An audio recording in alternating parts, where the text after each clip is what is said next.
Bueno, el día de hoy estamos con una mujer extraordinaria, una abogada importantísima en el medio internacional que se dedica a combatir a los terroristas sin un problema de agresión, sino desde las cortes. It's a pleasure to be with you, Nitzana. Telling my audience that today I'm with a spectacular and wonderful woman that fights terrorism, but not as a war. She fights it from the courts. Indeed. Yeah, thank you for inviting me. How is it? You start, how is it, or which was your first case, important case, to be against the terrorism? Well, you're taking me 15 years back. My first case was against the Palestinian Authority on behalf of the families of two soldiers that were lynched in the police station in Ramallah, in the Palestinian Authority, by Palestinian policemen. They literally took the soldiers and beat them and stabbed them with knives and poles and killed them. We filed a case against the Palestinian Authority. The case is still going on. This was the first case. However, during the years, we won other cases, some of them against the Palestinian Authority in the United States for hundreds of millions of dollars, some of them against Iran, against Syria, against North Korea, in cases that were funding major terror organizations like Hamas, Islamic Jihad, Hezbollah. Some cases are against banks that provide financial services to terror organizations. Banks that specifically help the terror organization to receive money from their headquarters, maneuver them and shift them and send them to their places where they operate. You also have a really important case with a Swiss bank, right?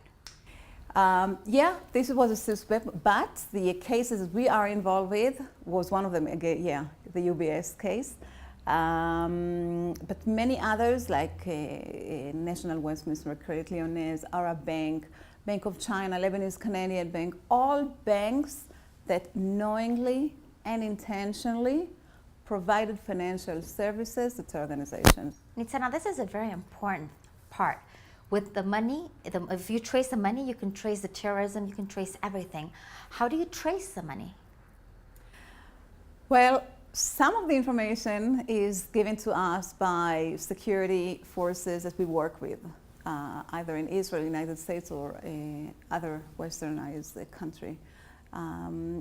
Basically, you can't really go into the bank accounts of the terror organizations, mainly because they don't have bank accounts on their names. They have bank accounts on other individuals or charities that are using. Also, you can't really have access to bank accounts in Bank of China or Lebanese Canadian Bank, which you don't even know that they exist. But some of the information you just learn. You learn from experts that you're working with. You learn from open sources. You won't believe how much information you can get from the internet. And a lot of our cases were filed or initiated based on information that we found. Tell me something. Where have you seen that the terrorists are trying to put their money? Maybe they've changed a little bit, but how do they work in that? Well, because of our cases against the banks, no bank agreed anymore to open bank account to a designated terror organization. So you won't find any banks helping Hamas, Hezbollah, Islamic Jihad. But they'll do it, like you say, under other names. But they do it, right. So what the terror organizations are doing, or are first looking for other banks. They don't care so much about the law.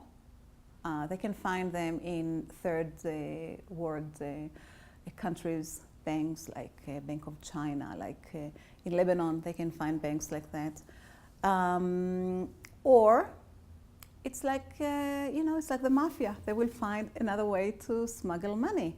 I've just read an article a couple of days ago in the Spanish press that said that out of every gram of cocaine sold in Europe, around 7 euros went to the terrorism industry. Absolutely.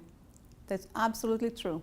One of the ways to fund the terror organizations is by illegal activities. It can be from drug trafficking, it can be from stolen cars, it can be from money laundering. And one of the main resources of the terror organizations is by that. ISIS, for instance, gets most of his money not only from the oil fields that they take over, but also from extortion, from drug trafficking, from taking over buildings and stores and stealing from people. This is a terror organization is a crime organization. We can compare it to maybe to the narco-traffic industry here we have in Mexico. Yes, you do. And the drug cartels in Mexico, for some level, are considered to be a terror organization. In the end of the day, they have a policy to impose terror on the population in order to advance their policy. So there are a lot of comparison can be made between the drug cartels to a terror organization.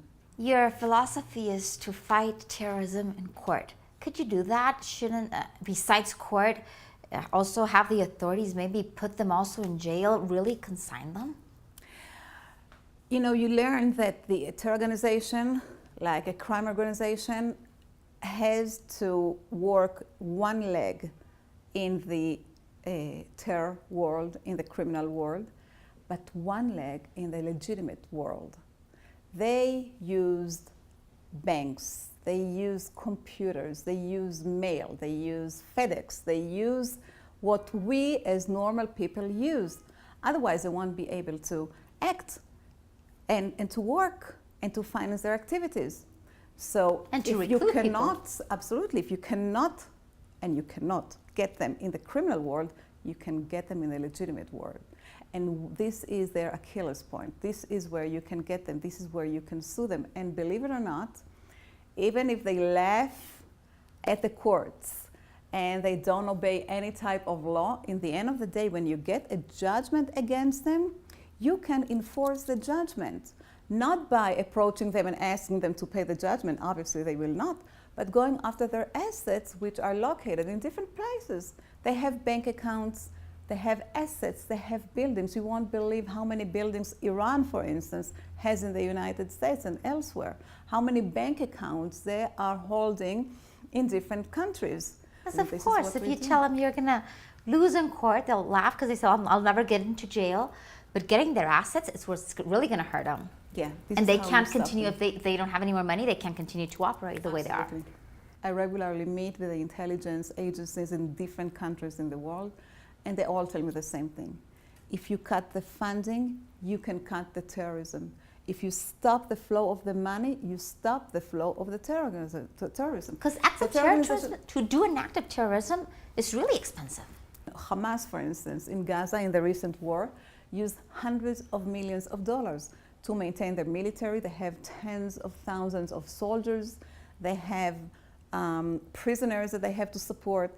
They have tunnels that they digged, very sophisticated ones, from Gaza into Israel. And they support the population. Don't forget, Hamas in Gaza, like ISIS in Turkey and Syria, running a government. They're controlling millions of people, and they're supporting them. They're giving them all type of services. This infrastructure costs hundreds of millions of dollars. If you stop this, if you block the money, I can't imagine terrorism to a halt. How much the Osama bin Laden Foundation spent in planning these attacks for the September 11th. Very well known fact, absolutely. You believe it takes only one pilot with a knife to take over a plane, but not. They had years of training. They have years of financing their activity until they reached the point that they could send 3 planes, 4 actually, to attack the United States. All the terror organizations worked on money. It's like a corporation, it's like a business. You cut the funding, you cut their activity. Nitzana, is terrorism going to end someday? It's impossible. You know, as someone who lives in Israel, I can't believe it will ever end. Terrorism is a fight over, sometimes based on religion, sometimes based on nationality, sometimes it's just groups, the Muslims, one against each other just because this one is Sunni and this one is Shiite or whatever. Or sometimes groups taking advantage of different beliefs to be able to get money through terrorism. Also true, also true. And when you live in places that people don't obey the law, you will find terrorism is a spread phenomenon. You need a very, very tough hand. You need a very, very tough ruler to stop terrorism. But unfortunately, sometimes you cannot win it ultimately. You can hurt them, and you should hurt them, because the terrorism is not a war against one nation or against one religious. Terrorism is a global threat. It's for the entire Western community. And if we don't fight them globally together, they might win in the end. How do you see the future? How do you see you in the future? You're going to continue in the courts to continue fighting to try to reduce terrorism. It's proved itself to be successful and to be very effective. We should not stop now.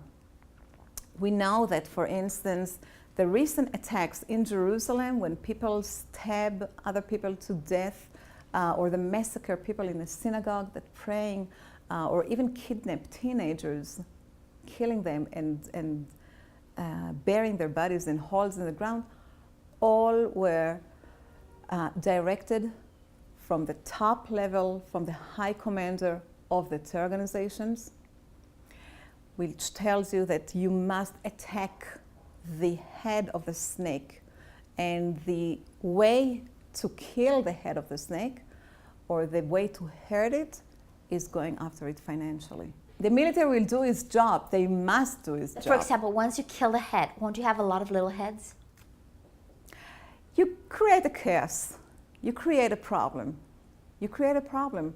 When Israel assassinated some of the leaders of the terror organizations, there were years of break from terrorism because they needed to find other rulers, other people to go after, to follow. You know, if you kill the head of ISIS, for instance, al-Bakri, ISIS will not know what to do, because this is like a one controlled organization by one person. So yeah, that you have to go after the head, and you have to go after the infrastructure, and you have to go after the government. These organizations became very sophisticated. They're running a government. They have offices, they have ministries. You have to break it down. You have to bring it to a complete demolition. And only then you can bring the whole activity to a halt. Just to end this interview, because you can apply terrorism exactly to the same thing we're living here in Mexico with a narco-traffic. The law has to be very firm, right? Absolutely. Absolutely. I mean, our organization is doing what private people can do, going after the terror organization in civil cases. But there is a lot to do for the government. All the criminal aspect of fighting terrorism must be held and must be executed by the government. They're the only people who can do it. The prosecutor, the court system, the lawyers of the government, these are the people who are supposed to enforce the law. These are the first and foremost to fight the terror organizations. We are adding because we are doing what the governments cannot do. Governments cannot file civil cases against terror organizations or against state-sponsored terror organizations. But governments can confiscate their assets, government can bring them to trial, government can put them in jail. Thank you very much, Nitzana. My pleasure.